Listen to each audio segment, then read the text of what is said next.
नमस्कार, आप देख रहे हैं न्यूज 18 राजस्थान। मैं हूं आपके साथ आयुषी गुप्ता। बुलेटिन की शुरुआत करेंगे इस वक्त की बड़ी खबर के साथ। जम्मू से बड़ी जानकारी आपको दे दे, केंद्रीय एजेंसियों ने पकड़ा पाकिस्तानी जासूस और जम्मू के त्रिकुटा नगर इलाके से ये जासूस पकड़ा गया है। राजस्थान का आरोपी रहने वाला बताया जा रहा है। सुरक्षा बलों के प्रमुख प्रतिष्ठानों की तस्वीरें और वीडियो भेज रहा था ये पाकिस्तान। और आपको बता दें कि ओटीपी साझा करके पाकिस्तानी हैंडलर्स को भारतीय नंबर पर व्हाट्सएप पर सक्रिय करने की मदद की और हनी ट्रैप एंगल भी खंगाल रही है अब जांच एजेंसियां।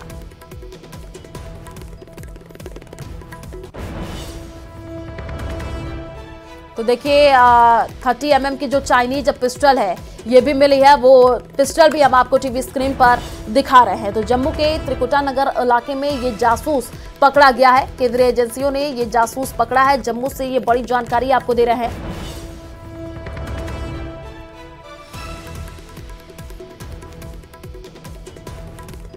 तो शोपिया से बड़ी जानकारी आपको दे दें, सुरक्षा बलों और आतंकियों के बीच मुठभेड़ हुई है। शोपिया के चोटीगाम गांव में मुठभेड़ हुई है। सुरक्षा बलों ने 2 आतंकियों को घेरा है। ऑपरेशन जारी है और एक घर में आग भी लगाई गई है। एक आतंकी के मारे जाने की खबर सामने आ रही है। तो अब तक मिली जानकारी के मुताबिक आपको बता दें कि सुरक्षा बलों को दक्षिण कश्मीर जिले के चोटीगाम इलाके में आतंकवादियों की मौजूदगी की खुफिया सूचना मिली थी। इसके बाद सुरक्षा बलों ने सुबह वहां इलाके की घेराबंदी की और तलाश अभियान शुरू कर दिया।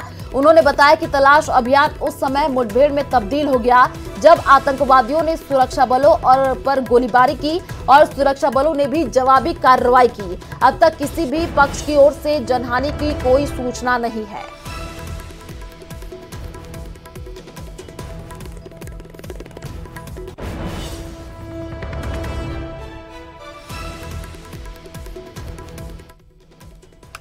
दक्षिणी कश्मीर के जिला शोपियान के छोटे गांव में जो एनकाउंटर सुबह से जारी था, अब वो इख्तिताम पजीर हो चुका है। और आप देख सकते हैं अब फौज, पुलिस और सीआरपीएफ अब वो वापस जा रहे हैं, क्योंकि अभी यहाँ पे फायर अमला को बुला दिया गया है। यहाँ पे जो है जो मकान, जिस मकान में आग लगी थी उस मकान को आग बुझा रहे हैं। फिलहाल ये बताया जा रहा है जो एक मकामी मिलिटेंट जो 5 सालों से यहाँ पे सक्रिय था, तो उसको मार गिराया गया है, जो सिक्योरिटी फोर्सेस के लिए एक बहुत बड़ी कामयाबी है। इरशाद मलिक, न्यूज़ 18 नेटवर्क, शोपियान। तो बड़ी जानकारी आपको दे दें, पश्चिम बंगाल के उत्तर 24 परगना से जहां टीएमसी नेता शाहजहां शेख के घर पर छापा मारने पहुंची ईडी की टीम पर हमला किया गया है। केंद्रीय सुरक्षा बल पर भी हमला किया गया है और मीडिया की टीम पर भी हमला किया गया है। हमले में रिपोर्टर और जो कैमरामैन है वो भी घायल हुए हैं, जो अस्पताल में भर्ती हैं। आपको बता दें कि ईडी पर हुए हमले पर बीजेपी ने ममता सरकार को घेरा है और लॉ एंड ऑर्डर पर भी सवाल उठा रही है।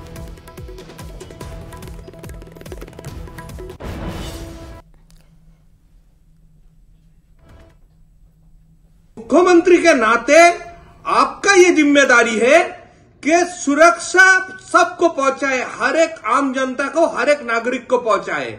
और ये डेमोक्रेटिक जो फेडरल स्ट्रक्चर है, इसमें केंद्रीय एजेंसी को इंडिपेंडेंटली काम करने आपको देना होगा।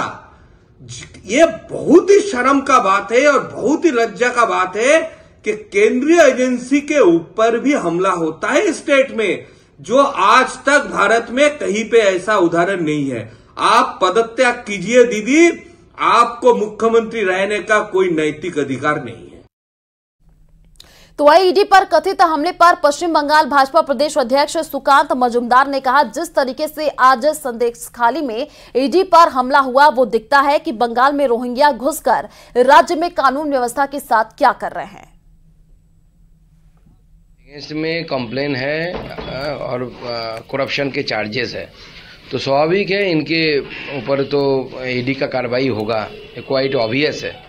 लेकिन जिस तरीके से आज संदेशखाली में शाहजहां शेख के वहाँ पे जिस तरीके से ईडी के अफसर के ऊपर प्रेस के ऊपर जो हमला हुआ है, वो दिखाता है कि बंगाल में रोहिंग्या मुस्लिम जो है उनको घुस के बंगाल की पूरी लॉ एंड ऑर्डर को क्या कर चुके हैं। और ये जो ईडी के साथ हो रहा है, ये सिर्फ ईडी के साथ नहीं हो रहा है, ये अपना बंगालियों का फ्यूचर दिखा रहा है। बंगालियों के साथ भी ऐसे आगे आने वाले समय में होने वाला है। अगर ये सरकार तो कुछ नहीं करेगी, ये सरकार अगर रहेगी और भी तेजी से ऐसी चीजें होती रहेगी। तो यूपी के लखनऊ से बड़ी जानकारी आपको दे दें। लखनऊ में माफिया मुख्तार अंसारी के करीबी बिल्डर पर बुलडोजर की कार्रवाई जारी है और बिल्डर सिराज अहमद के अस्पताल पर बुलडोजर की कार्रवाई की जा रही है। लखनऊ विकास प्राधिकरण की टीम बुलडोजर की कार्रवाई कर रही है। आपको बता दें कि एलडीए ने कल अस्पताल सील किया था और बताया जा रहा है कि अस्पताल को एलडीए से बिना नक्शा पास करके बनाया गया था।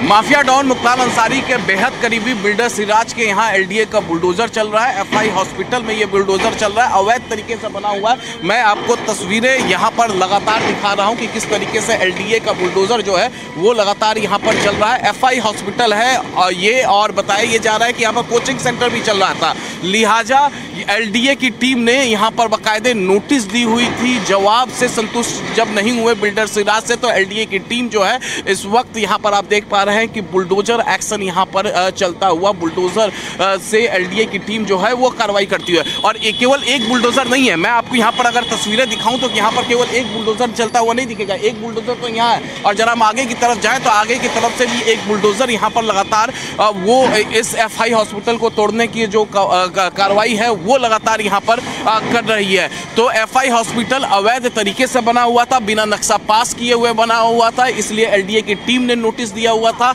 यहाँ पर अवैध तरीके से कोचिंग सेंटर भी चलाई जाती थी और इससे भी बड़ी बात, एसटीएफ के रडार पर बिल्डर सिराज हैं, क्योंकि मुख्तार अंसारी के बेहद करीबी माने जाते हैं। और जिस बताया ये भी जाता है कि जब मुख्तार अंसारी विधायक हुआ करते थे तो उस दौरान यहाँ पर कई बार आया करते थे। और फिलहाल यही वजह है कि एसटीएफ के रडार पर है बिल्डर सिराज। तो दूसरी तरफ एलडीए ने इस प्रॉपर्टी को चिन्हित किया और प्रॉपर्टी को चिन्हित करने के बाद जैसे ही ये प्रॉपर्टी अवैध तरीके से बनी हुई पाई गई, उसके बाद एलडीए की टीम जो है यहाँ पर बुलडोजर एक्शन करती हुई। तो बुलडोजर एक्शन लगातार जारी है। एफआई हॉस्पिटल को धराशायी किया जा रहा है, क्योंकि एफआई हॉस्पिटल जो है अवैध तरीके से बनाई गई थी और बिना नक्शा पास किए हुए बनाई गई थी, जिसके बाद एलडीए की टीम ने नोटिस जारी किया और बुलडोजर एक्शन जारी है।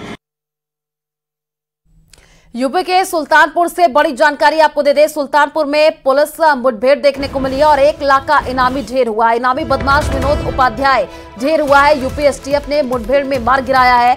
टॉप 61 माफिया की लिस्ट में ये शामिल था। बदमाश के पास से आपको बता दें कि स्टेन गन भी बरामद हुआ है। सुल्तानपुर में पुलिस ने मुठभेड़ में 1 लाख के इनामी बदमाश विनोद उपाध्याय को ढेर कर दिया है। यूपी एसटीएफ ने मुठभेड़ में उसे मार गिराया है और विनोद उपाध्याय प्रदेश के बड़े माफियाओं में शामिल था। उसके ऊपर गोरखपुर और दूसरे जिलों में करीब 3 दर्जन आपराधिक मुकदमे दर्ज थे। कोतवाली देहात क्षेत्र में ये मुठभेड़ हुई है और गोरखपुर के गुलरिहा थाना में दर्ज मामले में वांटेड ये चल रहा था। उसके पास से चीन में बनी 30 बोर की पिस्टल, 9 mm की स्टेन गन और जिंदा कारतूस और स्विफ्ट कार भी बरामद की गई है।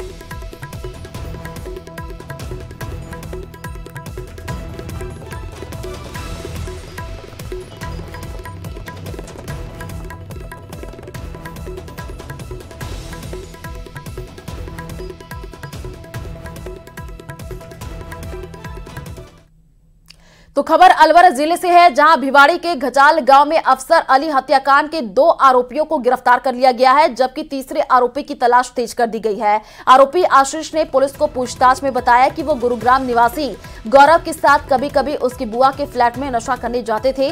साथ ही आपको बता दें कि बिहार निवासी मृतक अफसर एक कंपनी में काम करते थे। जब वो अपने दोस्त के साथ खाना खाने जा रहा था, तभी मामूली कहासुनी को लेकर के गौरव, आशीष समेत अन्य दबंगों ने लाठी डंडों से पीट पीट करके हत्या कर दी थी। आरोपी आशीष ने पुलिस की पूछताछ में चौंकाने वाला खुलासा किया है।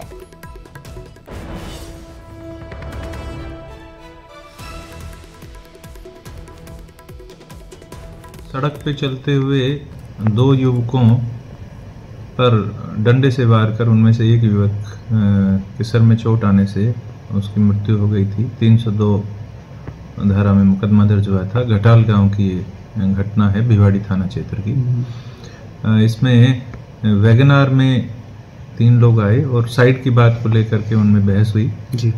और उन्होंने उसी समय आगे निकलने के बाद वापस मुड़कर आए और चोट मार करके उसकी डंडे से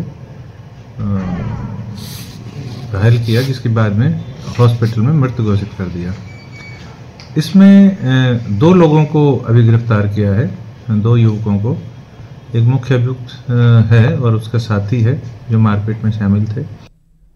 तो आज पीएम का जयपुर दौरा रहने वाला है और पीएम के दौरे के लिए पिंक सिटी पूरी तरीके से तैयार है। आपको बता दें कि पीएम नरेंद्र मोदी का आज 3 दिवसीय जयपुर दौरा रहने वाला है और शाम 5:35 पर जयपुर एयरपोर्ट प्रधानमंत्री नरेंद्र मोदी पहुंचेंगे। बीजेपी मुख्यालय में बैठक प्रधानमंत्री नरेंद्र मोदी लेंगे और 115 बीजेपी विधायकों पदाधिकारियों की ये बैठक होनी है। 6 से 7 जनवरी तक डीजीपी कॉन्फ्रेंस में हिस्सा लेंगे। बीजेपी नेताओं के साथ ही प्रधानमंत्री नरेंद्र मोदी डिनर करेंगे। तो प्रधानमंत्री नरेंद्र मोदी आज से 3 दिवसीय जयपुर दौरे पर रहने वाले हैं और शाम 5:35 पर जयपुर एयरपोर्ट पहुंचने का कार्यक्रम बताया जा रहा है। बीजेपी मुख्यालय में प्रधानमंत्री नरेंद्र मोदी बैठक भी लेंगे और 115 बीजेपी के विधायक और पदाधिकारियों की ये बैठक होगी, क्योंकि देखिए आने वाले दिनों में लोकसभा का चुनाव और उससे पहले इस बैठक में रणनीति बनेगी और कई बड़े टास्क भी प्रधानमंत्री नरेंद्र मोदी आज कार्यकर्ताओं को देंगे।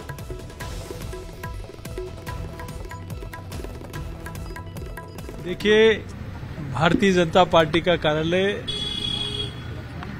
पूरे प्रदेश के कार्यकर्ताओं के लिए एक श्रद्धा का केंद्र है और माननीय प्रधानमंत्री जी का यहाँ आना ये निश्चित रूप से पूरे प्रदेश के कार्यकर्ताओं में एक नई ऊर्जा का संचार हुआ है कि देश ने दुनिया के लोकप्रिय नेता आदरणीय प्रधानमंत्री नरेंद्र मोदी जी भारतीय जनता पार्टी के कार्यालय पे आएंगे और यहाँ और ये निश्चित रूप से आपने देखा, जब से ये जानकारी कार्यकर्ताओं को मिली, संगठन के लोगों को मिली, सभी लोग शहर को स्वच्छ करने के लिए, सुंदर बनाने के लिए सभी जुटे हैं और सभी कार्यकर्ताओं में एक ऊर्जा का संचार है, हर्षोल्लास है। माननीय प्रधानमंत्री जी आज शाम को पार्टी मुख्यालय आएंगे, वहां माननीय विधायकों और पदाधिकारियों के साथ बातचीत करेंगे और उसके बाद राजभवन पधारेंगे। लेकिन पार्टी कार्यालय पे आना ये सभी कार्यकर्ताओं के लिए एक नई ऊर्जा देगा कि आदरणीय ये पहला अवसर होगा कि कोई प्रधानमंत्री भारतीय जनता पार्टी के कार्यालय पे आ रहे हैं। इससे बड़ी बात प्रदेश भारतीय जनता पार्टी के लिए और कुछ हो नहीं सकती।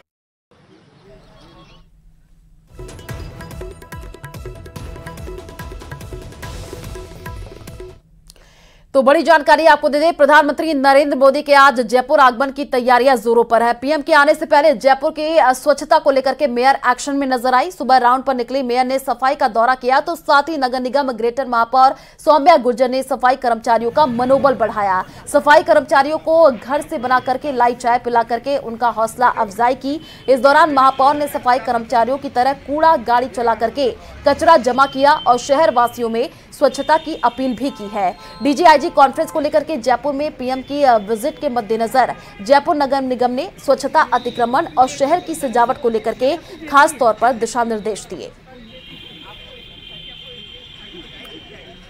स्वच्छता कर्मी है तो इसका मतलब ये नहीं है जैसे हमारी महिला स्वच्छता योद्धा है कि वो झाड़ू ही लगाए, वो आसपास में लगे हुए जो भी पोस्टर्स है तो उनको भी वो हटा सकती हैं। इसके साथ में कोई भी कचरा बाहर फेंक रहा है, अभी रास्ते में मुझे कुछ नज़र आए थे, कुछ लोग हमारे शहरवासी जो ऊपर जा रहा है उसके पीछे से कचरा जो है रोड पर लाकर डाल रहे हैं, सार्वजनिक स्थानों पर लेकर डाल रहे हैं। तो हमें कहीं ना कहीं शहरवासियों से भी अनुरोध करती हूँ कि हमारे स्वच्छता कर्मी इतनी मेहनत के साथ इतनी ठंड में काम कर रहे हैं, सुबह 7 बजे से लगे हुए हैं, हम सबकी भी जिम्मेदारी बनती है, कहीं ना कहीं एक मानवीय दृष्टिकोण भी होना चाहिए। तो सीबीआई को अब राजस्थान में जांच के लिए राज्य सरकार की अनुमति की जरूरत नहीं पड़ेगी। सीएम भजन लाल ने गहलोत सरकार के आदेश को पलट दिया है। अब सीबीआई प्रदेश में कभी भी कहीं पे भी जांच के लिए पहुंच सकती है। इसी पर देखिए हमारी ये खास रिपोर्ट। भजन लाल सरकार ने पलटा गहलोत सरकार का फैसला।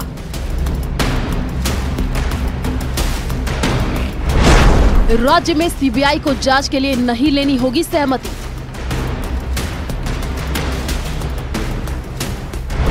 अब प्रदेश में सीबीआई की छापेमारी बढ़ सकती है। भ्रष्टाचारियों पर सीधे कार्रवाई कर सकती है सीबीआई। भ्रष्टाचार के खिलाफ जीरो टॉलरेंस पर काम करने का दावा कर रही भजनलाल सरकार ने अब प्रदेश में सीबीआई की एंट्री को और आसान बना दिया है। भजन सरकार ने गहलोत सरकार के उस फैसले को पलट दिया है जिसमें सीबीआई की एंट्री पर रोक लगाई गई थी। भजनलाल सरकार ने आदेश जारी करते हुए प्रदेश में भ्रष्टाचार पर लगाम लगाने का दावा किया है। साथ ही भ्रष्टाचार मुक्त प्रशासन का संकल्प साकार करने की भी बात कही है। अब आपको बताते हैं कि किन राज्यों में अभी भी सीबीआई को जांच के लिए राज्य सरकार की सहमति लेनी होगी। इन राज्यों में लेनी होती है सहमति पंजाब, झारखंड, केरल, छत्तीसगढ़, पश्चिम बंगाल, मिजोरम, तेलंगाना, मेघालय और तमिलनाडु। दरअसल गैर बीजेपी शासित राज्यों की सरकारों ने केंद्र सरकार पर सीबीआई दुरुपयोग का आरोप लगाते हुए अपने अपने प्रदेश में बगैर अनुमति के सीधे कार्रवाई पर रोक लगाई थी और अपने सामान्य सहमति के आदेश को वापस ले लिया था। लेकिन अब एक बार फिर सीबीआई को जांच के लिए राज्य सरकार की सहमति की जरूरत नहीं होगी। उल्लेखनीय है कि पिछली सरकार ने सीबीआई को जांच के लिए सामान्य सहमति का फैसला वापस ले लिया गया था। इसमें जांच में देरी होने पर साक्ष्यों को नष्ट होने की संभावना बनी रहती थी। सीएम के इस फैसले से सीबीआई को राज्य में भ्रष्टाचारियों के खिलाफ फिर से पावर मिल गई है। जाहिर है लोकसभा चुनाव में बीजेपी कांग्रेस के भ्रष्टाचार को बड़ा मुद्दा बना रही है और अब सीबीआई को सीधे कार्रवाई का अधिकार देकर वह जनता के बीच जीरो टॉलरेंस के प्रति अपनी प्रतिबद्धता का संदेश दिया है। बाबूलाल धायल, न्यूज़ 18 जयपुर।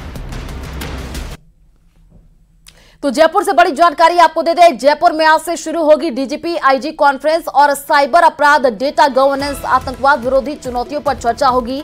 नारकोटिक्स तस्करी में उभरते रुझान, जेल सुधार पर भी सत्र होंगे। आपको बता दें कि खालिस्तान मूवमेंट को लेकर के भी चर्चा होगी। कार्यशाला के लिए गृह मंत्री अमित शाह 1:30 बजे जयपुर पहुंचेंगे। जयपुर एयरपोर्ट से सीधे आरआईसी पहुंचेंगे शाह। कार्यशाला में सुरक्षा सलाहकार अजीत डोभाल का सत्र होगा। आतंकवाद रोकने में पुलिस की भूमिका को लेकर के सत्र को संबोधित करेंगे। तो जयपुर में आज से डीजीपी आईजी कॉन्फ्रेंस शुरू होने जा रही है और कई तरीके के इसमें सत्र होने वाले हैं। कार्यशाला के लिए गृह मंत्री शाह 1:30 बजे जयपुर पहुंचेंगे। तो कार्यशाला में सुरक्षा सलाहकार अजीत डोभाल का भी सत्र होना है। ये बड़ी जानकारी आपको जयपुर से दे रहे हैं। जयपुर में आज से डीजीपी आईजी जो कॉन्फ्रेंस है वो शुरू होने जा रही है। उससे पहले हमने तस्वीरें दिखाई थी जब तैयारियां जोरों शोरों से देखने को मिली थी। साइबर अपराध, आतंकवाद विरोधी चुनौतियों पर चर्चा होगी। नारकोटिक्स तस्करी में उभरते रुझान और जेल सुधार पर भी कई सत्र होने वाले हैं। खालिस्तान मूवमेंट को लेकर के भी इस सत्र में चर्चा होगी। राजधानी जयपुर में 5, 6 और 7 जनवरी को आयोजित होने वाली डीजीआईजी कॉन्फ्रेंस की तैयारियां पूरी कर ली गई है। आज से इस कॉन्फ्रेंस का आगाज होने जा रहा है। आपको नजारा दिखाते हैं कॉन्फ्रेंस स्थल के उस मार्ग का जहां पर जो है केवल प्रधानमंत्री, गृह मंत्री और जो केंद्रीय जो रक्षा सलाहकार हैं उनके वाहनों को यहां से प्रवेश दिया जा रहा है। इसके अतिरिक्त जो है केवल जो अलग अलग राज्यों के जो डायरेक्टर जनरल ऑफ पुलिस आए हैं, उनके साथ में जो आईजी हैं, अलग अलग एजेंसीज के जो प्रमुख हैं, उन्हें इस मार्ग से प्रवेश दिया जा रहा है। सुरक्षा व्यवस्था के मद्देनजर और सुरक्षा की दृष्टि से जो देश की सुरक्षा व्यवस्था पर जिस तरह की गोपनीय चर्चा होनी है, वहां पर किसी भी अन्य व्यक्ति का प्रवेश जो है पूरी तरीके से वर्जित किया गया है। डीजीआईजी कॉन्फ्रेंस के अंदर केवल ये डायरेक्टर जनरल ऑफ पुलिस, अलग अलग राज्यों के डीजीओ के पहुंचने का जो सिलसिला है वो जारी है और कड़ी सुरक्षा व्यवस्था के दायरे में उन्हें यहां से भेजा जा रहा है। जो रक्षा विभाग से जुड़े जो तमाम बड़े अधिकारी हैं वो केवल यहां पर प्रवेश कर पा रहे हैं। दोपहर में 1:30 बजे के बाद में केंद्रीय गृह मंत्री अमित शाह और रक्षा सलाहकार अजीत डोभाल इस कार्यक्रम में पहुंचेंगे। कार्यक्रम की विधिवत शुरुआत करेंगे। कार्यक्रम में कुछ सेशंस होंगे जिसमें अजीत डोभाल जो है देश में आतंकवाद को रोकने के लिए पुलिस की भूमिका पर की चर्चा करेंगे और चर्चा के दौरान जो नवाचार सामने आएंगे उन पर भी यहां पर मंथन किया जाएगा। कैमरा पर्सन अविनाश के साथ लवली वधवा, न्यूज़ 18 राजस्थान, जयपुर।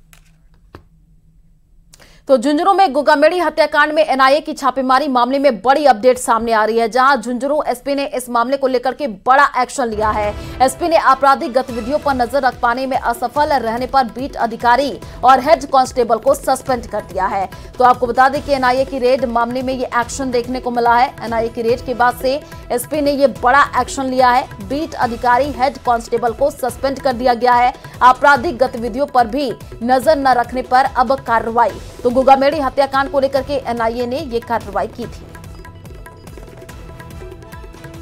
तो झुंझुनू से ये बड़ी जानकारी आपको दे रहे हैं। एनआईए की रेड मामले में एक्शन देखने को मिला है और रेड के बाद से एसपी ने ये बड़ा एक्शन लिया है।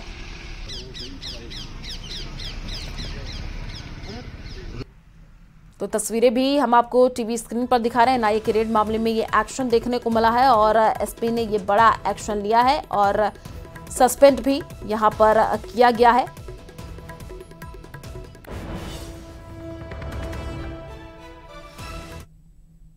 जैसलमेर की गीता आश्रम कच्ची बस्ती में नगर परिषद के अतिक्रमण हटाओ दस्ते ने एक पक्के मकान के अवैध निर्माण को गिरा दिया।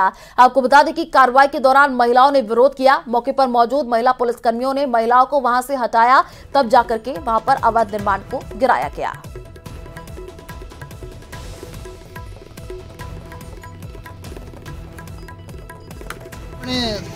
गीता आश्रम कच्ची बस्ती में जो आकाशवाणी उसके पीछे सरकारी जमीन है, जिसमें करीब 20-45 का एक भूखंड था। उसमें पहले लोग एक शिकायत प्राप्त हुई है कि पहले एक यहाँ पे मंदिर हुआ करता था और पीपल का वृक्ष था। हालांकि 1 महीना पहले मैंने खुद ने मौका देखा था, उस टाइम ये पीपल का वृक्ष भी था और आगे कुछ बना हुआ भी नहीं था। तो हमने 3-4 बार इसको रोकवाया था मौके पे काम पर, उसके बावजूद अतिक्रमण किया गया तो उसको हटाया। झुंझुनू के सुल्ताना में वार्ड नंबर 23 में एक घर का छत गिरने से हादसा हो गया। छत गिरने से कमरे में सो रहे एक ही परिवार के 4 सदस्य दब गए, जिसमें 1 साल की बच्ची की मौत हो गई, जबकि 3 सदस्य गंभीर रूप से घायल हो गए हैं। तीनों घायलों को अस्पताल में भर्ती करा दिया गया है। तो झुंझुनू से ये जानकारी, जहां पर सुल्ताना में छत गिरने से यह हादसा हुआ है और सुल्ताना में तेज धमाके के साथ ये छत गिरी। छत गिरने से 1 साल की बच्चे की मौत की खबर सामने आ रही है। मां बाप, एक बहन गंभीर रूप से घायल हुई है और तीनों घायलों को अस्पताल में भर्ती करा दिया गया है।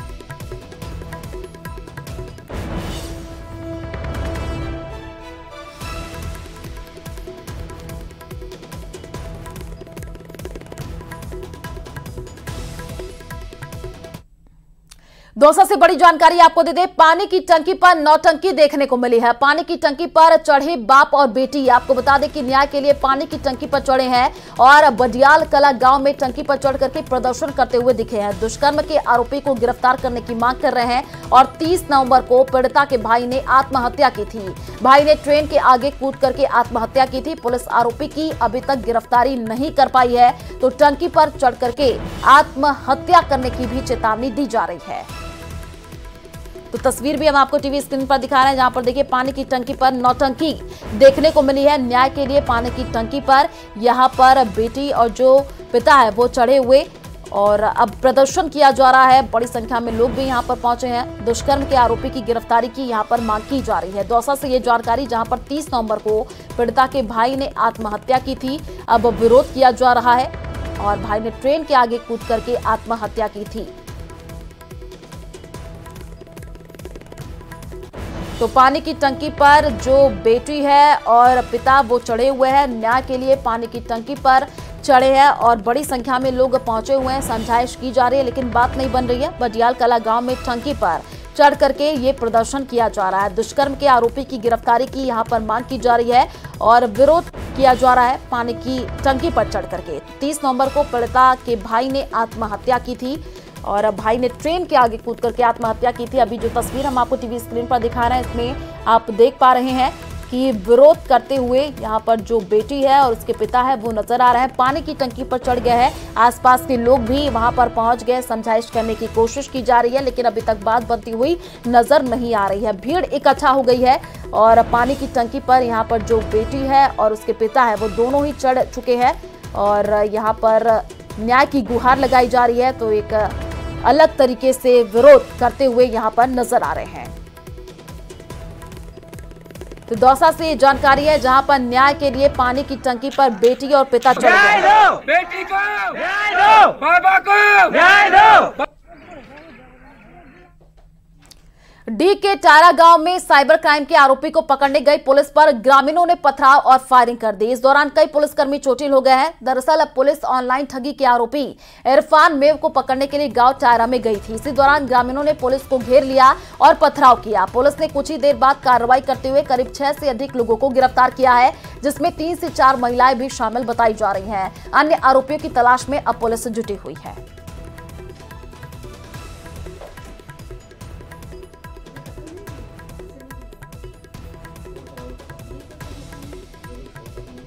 तो प्रदेशवासियों को कड़ाके की सर्दी से फिलहाल राहत मिलने की संभावनाएं नहीं है। अगले 2 से 3 दिन कोल्ड डे और घना कोहरे की परिस्थितियां लगातार जारी रहेंगी। हालांकि 7 जनवरी के बाद प्रदेश में मौसम बदल सकता है। मौसम विभाग के निदेशक राधेश्याम शर्मा ने बताया कि 7 जनवरी के बाद एक पश्चिमी विक्षोभ के सक्रिय होने की संभावना है, जिससे प्रदेश में बादल छाने और हल्की बारिश हो सकती है। और ये 4 तस्वीरें हम आपको टीवी स्क्रीन पर दिखा रहे हैं। पहली तस्वीर दूसरी भीलवाड़ा की, तीसरी टोंक की और चौथी जो तस्वीर है वो श्री गंगानगर की है। तो देखिए इन चारों तस्वीरों में आप देख पा रहे हैं कि कैसे धुंध नजर आ रही है। दूसरी तस्वीर जो भीलवाड़ा की है, यहाँ पर लोग अलाव का सहारा लेते हुए नजर आ रहे हैं। चारों तरफ धुंध है, विजिबिलिटी पूरी तरीके से कम हो गई है। कोहरा, प्रदूषण और ठंड का अब अटैक देखने को मिल रहा है। बर्फीली हवाएं भी चल रही है, जिससे अलाव का सहारा लोग लेते हुए नजर आ रहे हैं।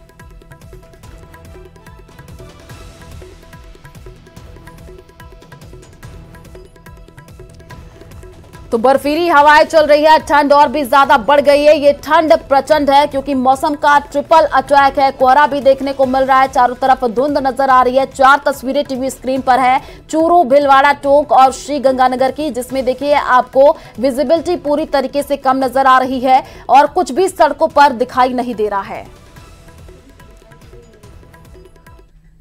तो चलिए फिलहाल इस बुलेटिन में इतना ही। बाकी खबरों के लिए आप देखते रहिए न्यूज़ 18 राजस्थान।